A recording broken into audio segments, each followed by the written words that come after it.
क्या ईरान और इसराइल के दरमियान एक मुस्तकिल जंगबंदी हो गई है? क्या वाकई मुज़ाकरात के जरिए मामला अब हल हो सकेंगे? हमारे साथ कामरान बुखारी साहब मौजूद हैं। कामरान बुखारी साहब, बहुत शुक्रिया में ज्वाइन करने के लिए। बुखारी साहब, ज़ाहिर है इस वाक़े को हवाले से हमने आपका मौक़िफ़ भी लिया, ये जंग चल रही थी, आपने बहुत गहरी इस पर नज़र रखी। अब नेतन्याहू के पास बहुत कुछ है अपने अवाम को सेल करने के लिए, सदर ट्रंप पहले से क्रेडिट ले रहे हैं, ईरान में भी अवाम जश्न मना रहे हैं, सड़कों पर हैं। क्या तसव्वुर किया जाए कि सबको अपना अपना बयानिया भी मिल गया, जंग भी खत्म हो गई और अब मुज़ाकरात की मेज़ पर बैठकर कोई अहम और बड़ा हल निकल सकता है मामले का?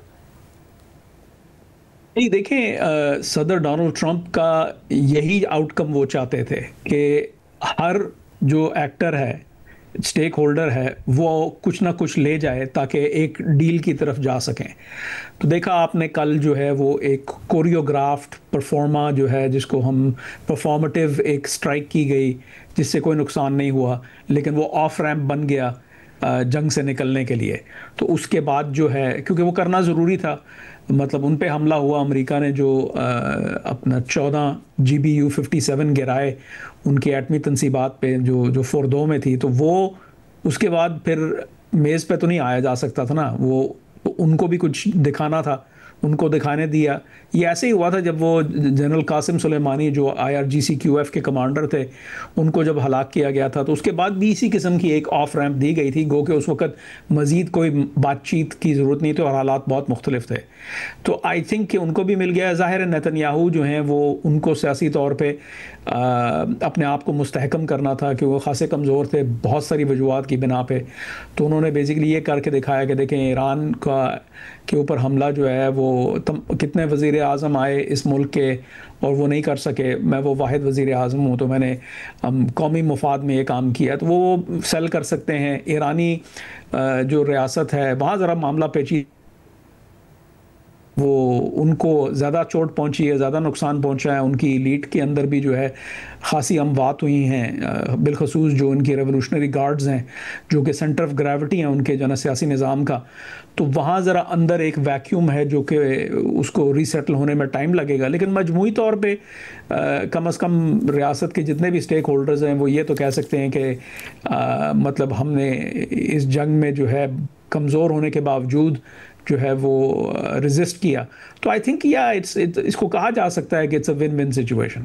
अच्छा, और फिर इससे आगे, क्योंकि ट्रंप ने एक जो अपना पोस्ट किया उसमें कहा कि अब चीन जो है वो कंटिन्यू कर सकता है, जो वो ईरान से तेल खरीदता है, मगर ज़ाहिर कहा कि हमसे ज़्यादा खरीदे।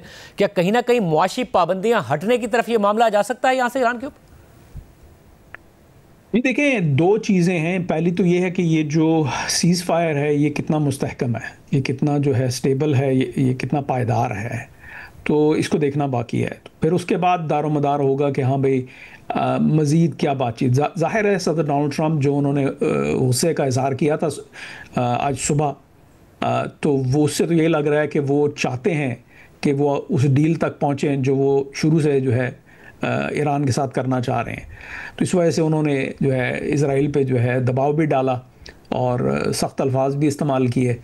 तो वो उनकी ख्वाहिश ज़रूर है, लेकिन इसको कैसे आप इंजीनियर करेंगे ये अभी देखना बाकी है, क्योंकि ईरान क्या अब जो है वो एक्सेप्ट करने के लिए तैयार है कि वो 0% जो है इन्रिचमेंट पे मानने के लिए तैयार है। अगर है तो फिर जो है वो मुआशी पाबंदियाँ और जो सैंक्शंस हैं उनके हटने का जो है ना अच्छा खासा इम्कान है, क्योंकि ये तो लेन देन होती है ना, तो आप ये मान जाएं तो हम आपके बदले में ये कर देंगे। और उनकी चूँकि रियासत खासी कमज़ोर है, उनको खासा नुकसान पहुंचा है, फिर वो रियासत जो है एक ट्रांजिशन का भी हिस्सा है, क्योंकि उनके जो सुप्रीम लीडर हैं वो 86 साल के हैं, तो उस प्रोसेस से भी उनको गुजरना है। तो ये बड़े एक नाजुक मोड़ पे ईरान की रियासत है।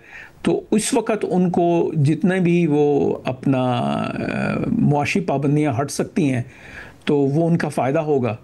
तो इन थ्योरी यस, लेकिन सिचुएशन बड़ी फ्रैजाइल और रॉ है, तो उसमें अभी देखते हैं कि हाँ भाई, मतलब इसको ये नया नया ना, अब जंग अभी ख़त्म हुई है, वाकई ख़त्म हो गई है, क्या फिर से तो नहीं शुरू हो जाएगी, क्योंकि मुख्तलिफ मुहर्रकात हैं मुख्तलिफ एक्टर्स की, और शक व शुबहात बहुत ज़्यादा अरूज पे हैं, क्योंकि पहले कभी हुआ नहीं कि बराह रास्त इस तरीके से ईरान और इसराइल जो है वो 12 दिनों तक जंग लड़ें।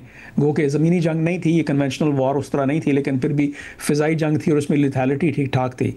सो ये रोड मैप है एक मतलब रफ सा।